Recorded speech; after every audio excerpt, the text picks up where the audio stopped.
People के पेड़ के नीचे हम लक्ष्मी जी के साथ शनिवार के दिन आपसे मिलने के लिए आए हैं। शनिवार के दिन जो पीपल के वृक्ष के नीचे दिया लगाएगा उसके घर में कभी संपदा की कमी नहीं होगी। सारे दिन पीपल के वृक्ष के नीचे हमारा निवास होगा। आज भी नियम है, जिसको शनि लग जाता है एक काजल की डिब्बी ले लो और काजल की डिब्बी को 21 बार उतार कर उसको एकांत में जाकर जंगल आदि में एकांत में किसी पेड़ के नीचे इतना सा खड्डा खोद कर उसमें काजल की डिब्बी को डाल दो और मिट्टी से पूर दो, उस व्यक्ति का शनि समाप्त हो जाता है। काशी विश्वनाथ का नाम लेकर काजल की डिब्बी को 21 बार उतार कर अगर काशी विश्वनाथ का नाम लेकर शनि वाले व्यक्ति को अगर पेड़ के नीचे दबा दे, शनि उसको शनिवार के दिन जो पीपल के वृक्ष में सरसों के तेल का दीप लगाता है उसको शनि कभी परेशान नहीं करता। एक बात हमेशा ध्यान रखिएगा, मान लो अगर कोई भारी रोग ऐसा शनि महाराज के कारण हो गया हो, अच्छे काम करते करते उल्टे हो रहे हैं, होते हैं किसी किसी के साथ में, विपरीत परिस्थितियां आ जाती है, अच्छा करने जाओ बुरा हो जाता है, अच्छा कर्म करने जाओ बुरा हो जाता है।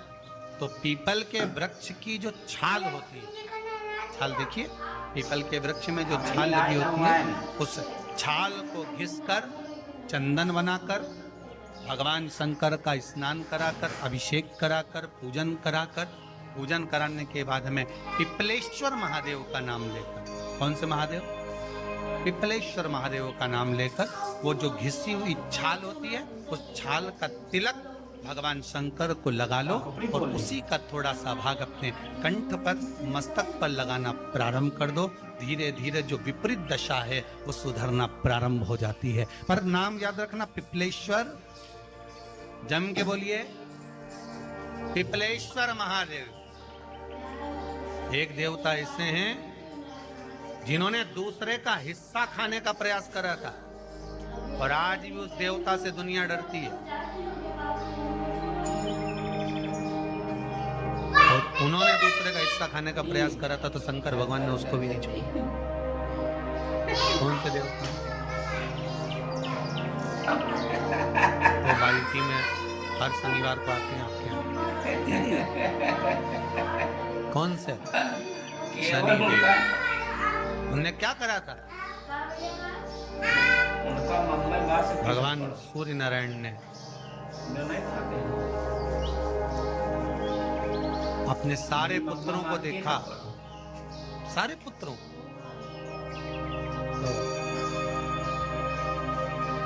सारे पुत्रों को देखकर आज मेरे सूर्य नारायण भगवान बड़े सुखी, बड़े प्रसन्न।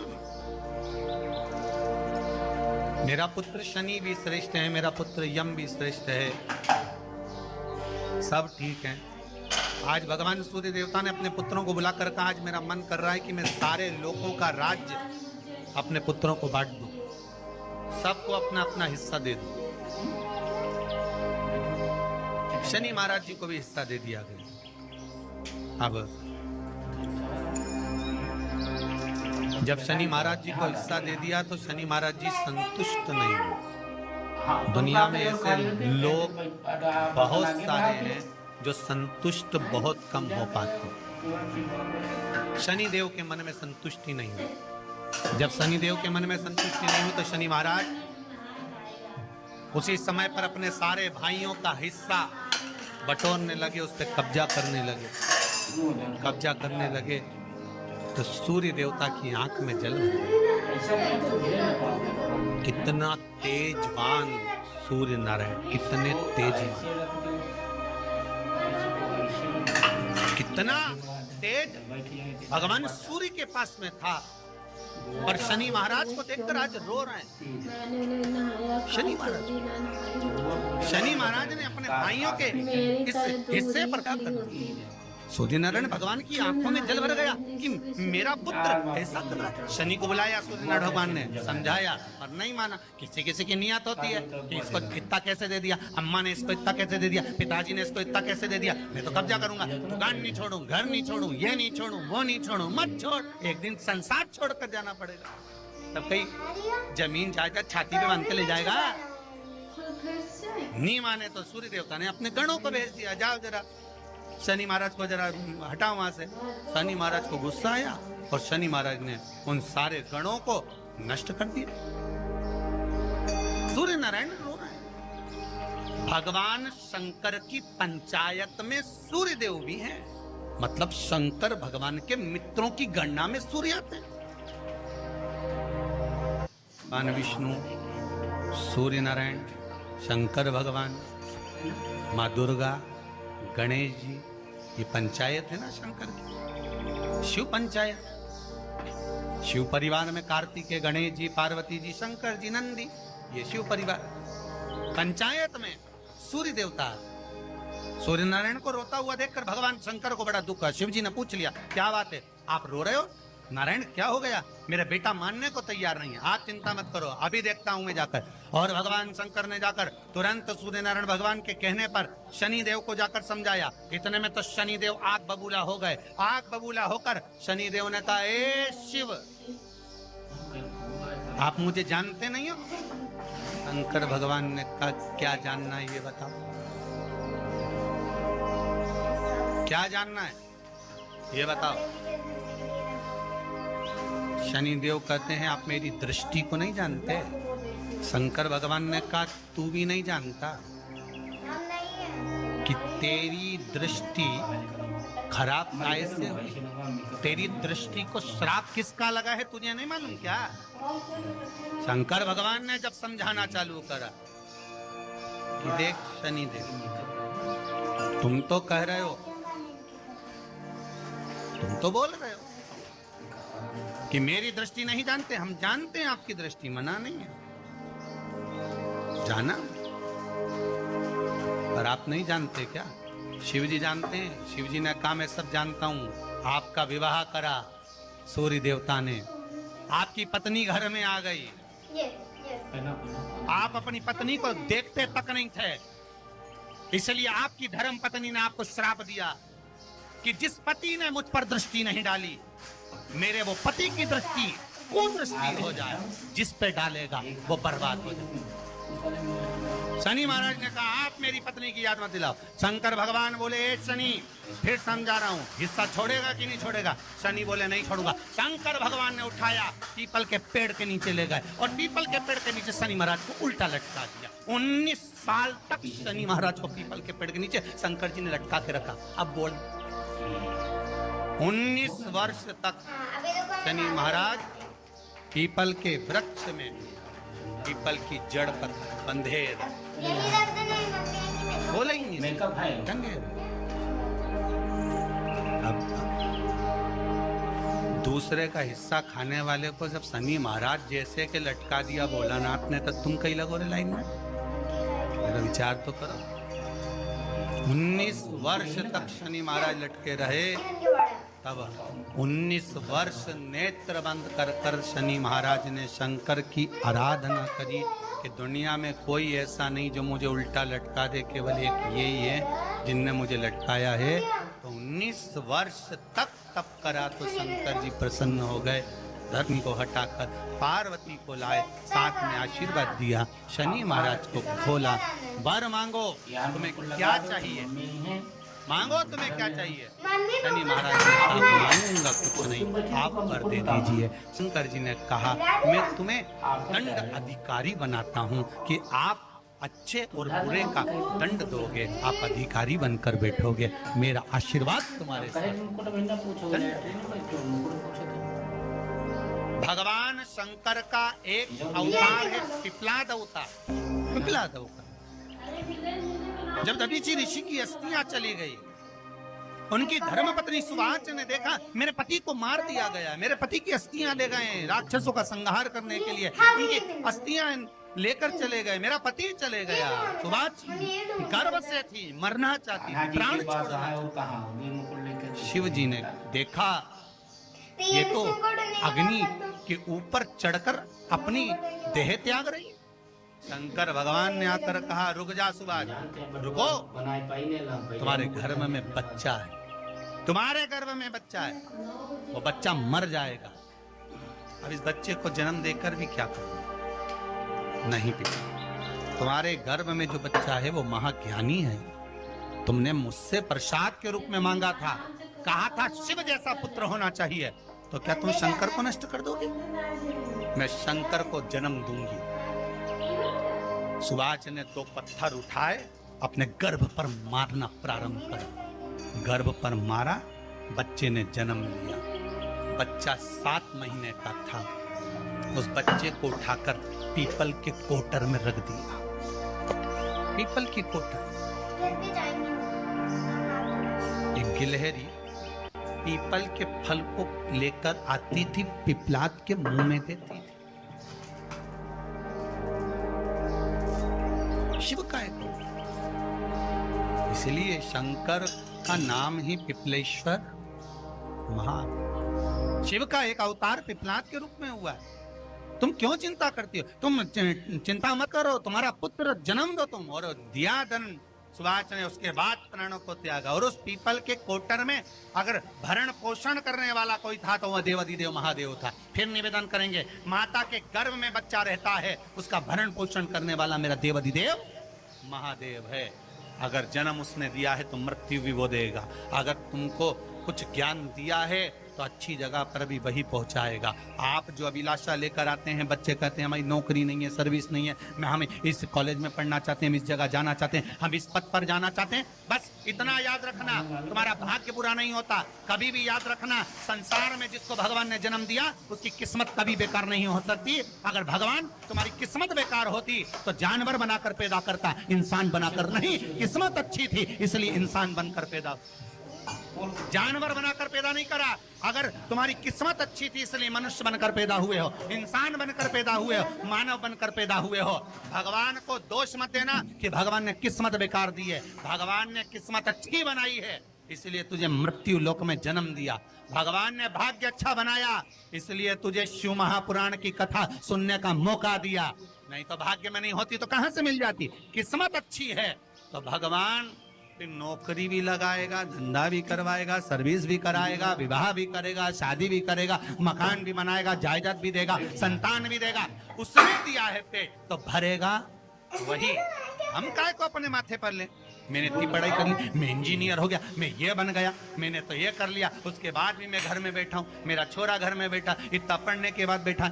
जन्म उसने दिया है, भाग्य उसका है, किस्मत उसकी है, तो कहो उसको कि शंकर का भजन कर, मंथन करे, मक्खन निकलेगा और घी भी जरूर बनेगा। धारणा मती, जब तेरे 3.5 करोड़ बात, गिनती मत करना, गिनती वो करेगा। तू तो भज, तू कुबेरेश्वर का स्मरण कर, तू महाकाल का स्मरण कर, तू काशी विश्वनाथ का स्मरण कर, तू महाकाल राजा का स्मरण करके तो देख, शिव का भजन कर। 1 लोटा पानी ले जाकर रोज चढ़ा शंकर जी के मंदिर में जा। शिव से भजन करने में क्या देरी? नहीं जा सकता शिव मंदिर में जाने में। बच्चों को अगर शर्म आती हो तो बेलपत्री के पेड़ के नीचे पानी चढ़ाया, वो भी नहीं कर सकता तो पीपल के पेड़ के नीचे चढ़ाया, वो भी नहीं कर सकता तो आंवले के पेड़ के नीचे चढ़ाया। पर कहीं जुड़ तो शरीर, एक बार साध तो करने का प्रयास तो करो करना। छोटे से चंदन के लिए शनिवार का दिन है जिस दिन अपन इस दरिद्रता से मिलने के लिए पीपल के पेड़ के नीचे आए हैं। हिंदू धर्म में ये दिन पीपल के वृक्ष के लिए पूजनीय होगा। जो भी शनिवार के दिन पीपल के वृक्ष की पूजन करेगा, दूध चढ़ाएगा या मिष्ठान का भोग लगाएगा, लक्ष्मी और नारायण उसके घर में प्रवेश कर जाएगा। लक्ष्मी और नारायण उसके घर में प्रवेश नियम बनाया। कौन से दिन? शनिवार। लक्ष्मी जी बोली, नारायण आपने तो एक दिन का वार लिख दिया। शंकर जी ने 7 वार बनाए हैं, रविवार, सोमवार, मंगल, बुध, गुरु, शुक्र और शनि। ये शिव जी ने बनाया। अब एक दिन आपने अपना बना लिया, बाकी के दिन अगर कोई पीपल के वृक्ष के नीचे आएगा और यहाँ तो दरिद्रता बैठी है तो उसका क्या होगा? भगवान नारायण बोले, सुन दरिद्रता, तेरे से एक विनती है, अगर कोई भी मनुष्य इस पीपल के पेड़ के नीचे अगर 7 दिन में आता है और उसके हाथ में अगर कोई सामग्री होती है तो तू उसके घर में प्रवेश नहीं करेगी। नियम है पीपल के वृक्ष का, या तो पानी का लोटा लेकर जाओ, कुंकू का चोपड़ा लेकर जाओ, शक्कर लेकर जाओ, या पेड़ के नीचे चींटी को डालने के लिए आटा ले जाओ, पर खाली हाथ पीपल के वृक्ष के नीचे कभी मत जाओ। खाली हाथ जाओगे तो दरिद्रता तुम्हारे घर में प्रवेश करेगी। दरिद्रता उठकर खड़ी होकर बोली, नारायण तुमने अपनी मनमानी करी है, एक दिन मुझे भी मेरा चाहिए।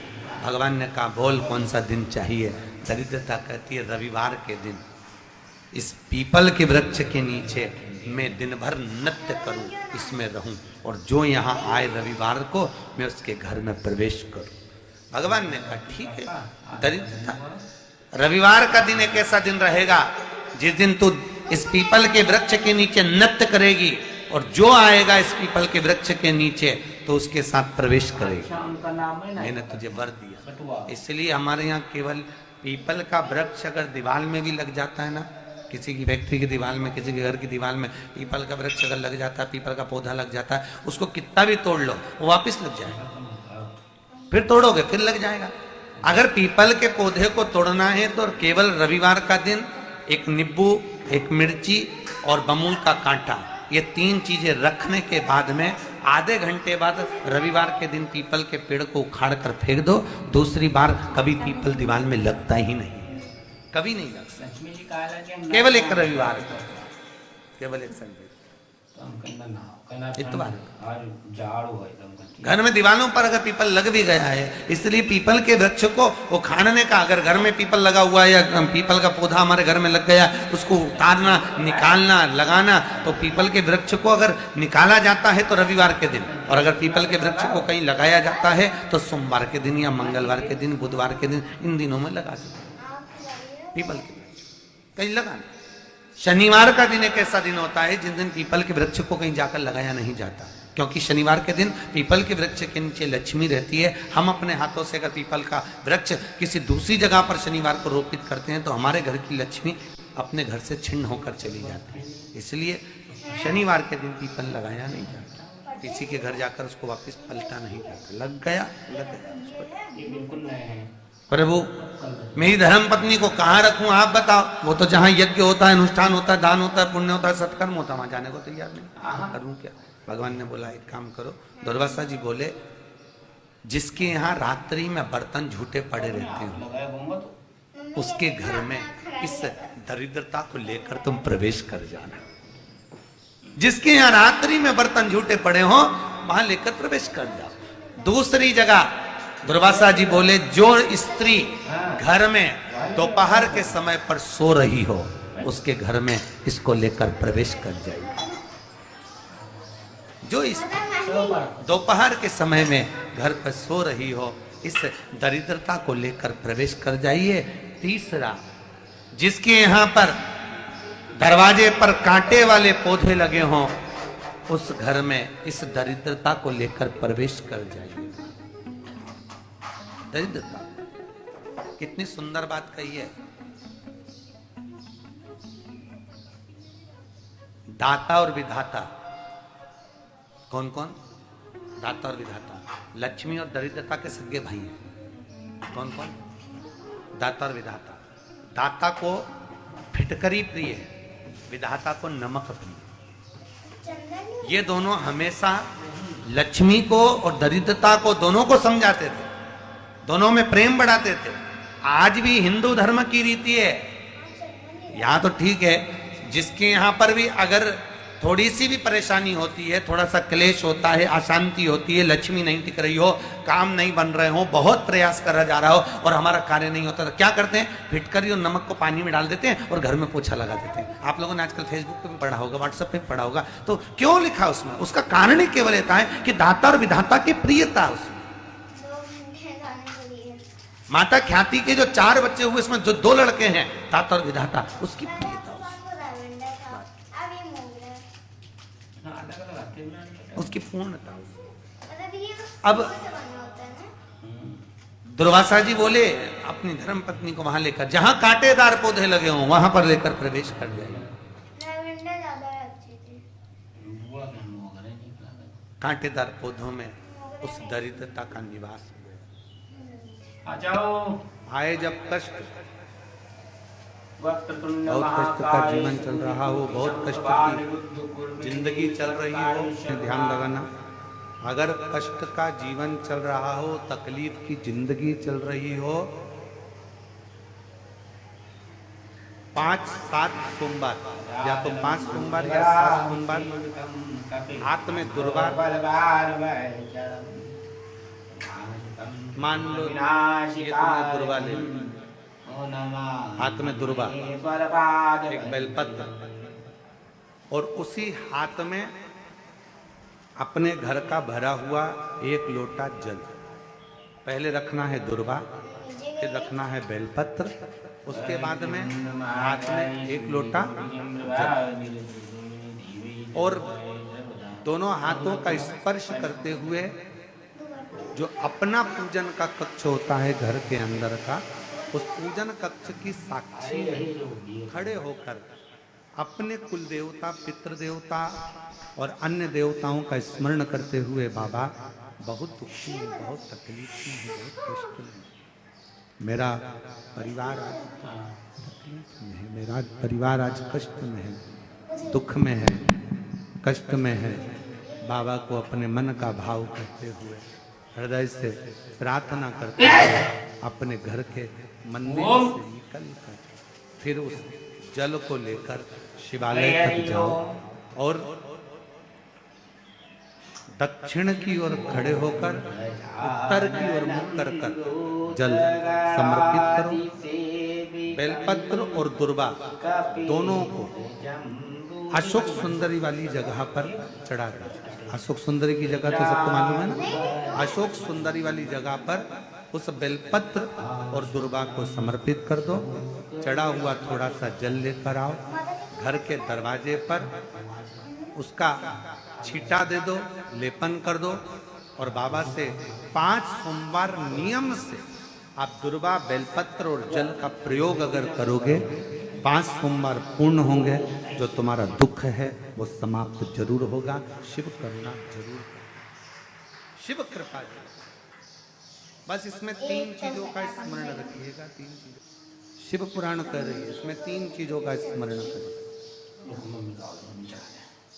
पहले नंबर पर दूसरे नंबर पर बेलपत्र, और तीसरे नंबर पर जब जल चढ़ाकर वापिस आओ तो अपने घर में प्रवेश के पहले भगवान शंकर के अपने घर के द्वार पर शिव का नाम 3 जगदम्बे माँ तेरा एक सहारा है। शिव की करुणा का गुणगान करने के लिए 3, जब आप तकलीफ में होते हो तो 3, शंकर को जल चढ़ाने वाला 1 लोटा जल चढ़ाने वाले के पास 3 को भगवान शिव अवश्य भेजिए। दुख को समाप्त करने से पहले 3 को मेरा शंकर आपके दरवाजे पर जरूर भेजता हूँ।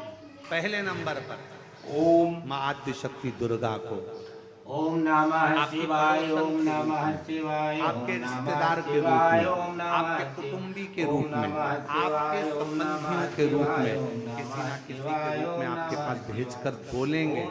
क्यों घबराती हो, क्यों चिंता करती हो, क्यों टेंशन लेती हो?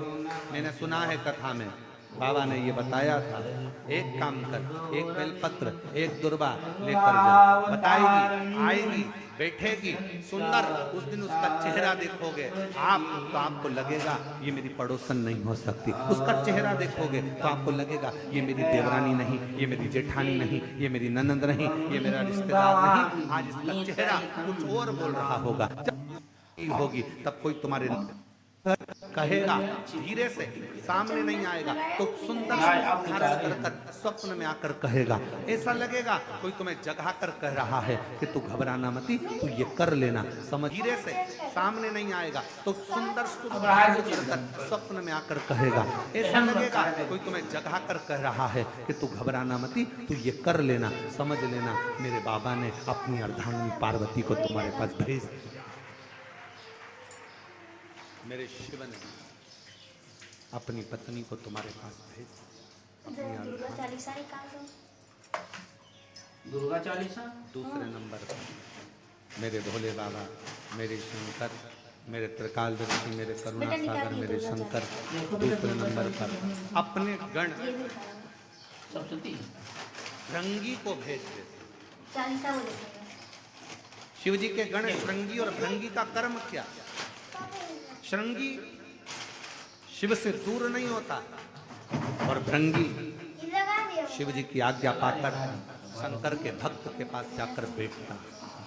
शिव जी अपने दूसरे पात्र को भेजते हैं भृंगी को। भृंगी दूसरे नंबर पर जाता है। उसका काम क्या है? भृंगी का कर्म क्या है? तो कहा भृंगी कभी भी सामने अपने प्रतिबिंब से नहीं आता, किसी का स्वरूप धर कर नहीं आता। भृंगी आपके हृदय में आकर भीतर से बोलने का प्रयास करता है। ये काम गलत हो रहा है, इसको रोक ले। तेरा मन से अंदर से बोलने का प्रयास करेगा, एक काम कर, तू वहां चले जा, ऐसा हो सकता है, तू ऐसा कर ले, तू वैसा कर ले। वो बताने का प्रयास करेगा, वो आपको ले जाने का प्रयास करेगा, उस तक ले जाने का प्रयास करेगा। ये कर्म, ये कर्म।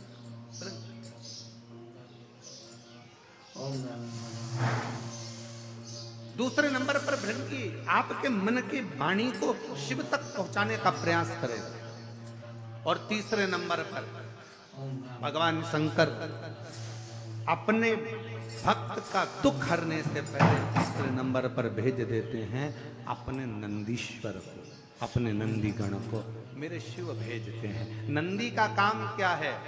जैसे ही नंदी आता है, कोई व्यक्ति के रूप में, किसी रूप में, किसी फोन के रूप में, किसी कॉल के रूप में, किसी पत्र के रूप में, किसी मैसेज के रूप में, जब नंदी तुम्हारे घर में प्रवेश करता है तब वो तुम्हारे रास्ते को क्लीन कर देता है, रास्ते को साफ कर देता है, उसको मार्ग प्रशस्त।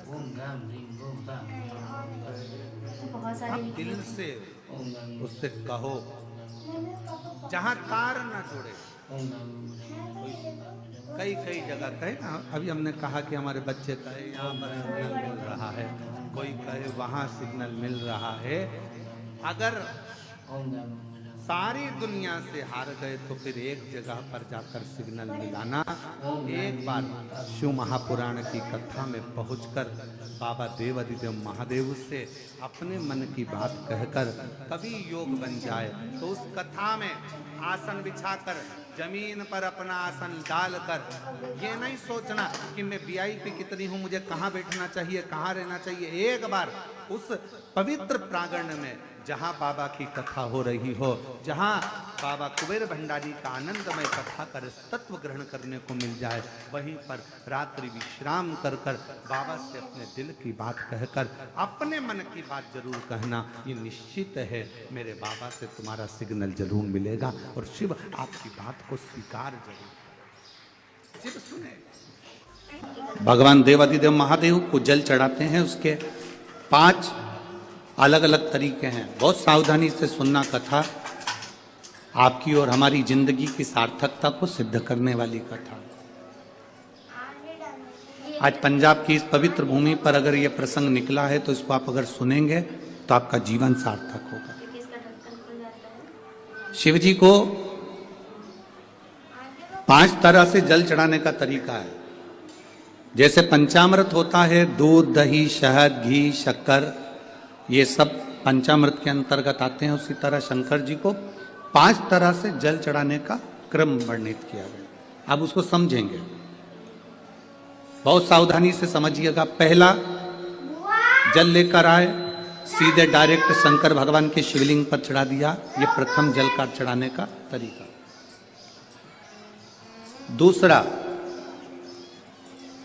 जहां से पानी बहकर जाता है, जहां से जल बहकर जा रहा है, उसके ठीक विपरीत जल उत्तर में जा रहा है, आप दक्षिण में खड़े होंगे और दक्षिण में खड़े होकर उत्तर की ओर मुख करेंगे और शिव जी को जल समर्पित करेंगे।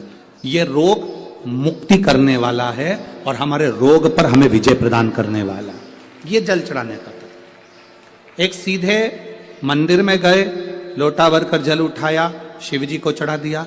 दूसरा जल जहां से पानी बहता है, शिव जी का चढ़ा हुआ जल जहां से बहकर जाता है, उसके ठीक विपरीत में शिव जी का जल इधर जा रहा है तो तुम यहां खड़े हो, तुम यहां बैठो, यहां मत बैठना, यहां मत बैठना, इधर बैठो। अगर रोग का निवारण है यहां। तीसरा, अशोक सुंदरी से जल चढ़ाते चढ़ाते शिवलिंग तक लेकर जाना और शंकर भगवान के शिवलिंग पर पूर्ण जल समर्पित करना। ये तीसरा तरीका, ये कार्य की सिद्धता के लिए। हम जब किसी से आस न लगाकर परमात्मा से विनती करते हैं तो वो विनती करने का तरीका। तीसरा। चौथा, शिव जी पे चढ़ा हुआ जल 5 जगह पर समर्पित करना। गणेश जी, कार्तिकेय, अशोक सुंदरी, शिवलिंग और जलाधारी। ये चौथा क्रम है। जब जिस नारी का, जैसे मेरा नाम मोनिका है, मेरे पति का नाम संजय सिंह है, मैं दिल्ली स्वरूप नगर के निवासी हूँ, मेरा फ़ोन नंबर ये है। कहीं बैठी हैं? मैं बाबू को लाए हैं क्या? नहीं लाए? ठीक है, मैं प्रणाम करने के लिए लाई हूँ। गुरुदेव, बाबा बाबा बैठिए बहन। शिव तत्व है। एक जल चढ़ाने का तरीका, शिव जी को हम जो जल चढ़ाते हैं उसका एक तरीका भी हमारी जिंदगी में अगर हमने उसको स्मरण में रख लिया तो हमारी कार्य की सिद्धता हमें सफलता की ओर लेकर चलेगा। सीधे जल चढ़ाना, दक्षिण में बैठकर उत्तर की ओर मुख कर कर जल चढ़ाना, अशोक सुंदरी से लेकर शिवलिंग तक जल चढ़ाना, 5 स्थान पर गणेश, कार्तिकेय, अशोक सुंदरी, जलाधारी, शिवलिंग पर जल चढ़ाना 5 स्थान पर। ये चौथे नंबर का। और 5वां जल समर्पित करना।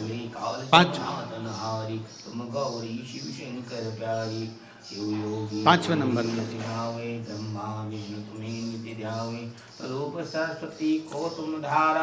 शिव जी को 5वें नंबर का जो जल आता है, जो जलाधारी है, ऊपर जिसमें पानी भरा रहता है और नीचे एक बूंद टपकता है। जलाधारी में जल समर्पित कर कर उसी जल को बचाकर अशोक सुंदरी वाली जगह पर थोड़ा सा चढ़ाकर उसी में से जल शिवलिंग पर जब हम समर्पित करते हैं तो हम जिस कार्य के लिए जा रहे हैं वो कार्य सब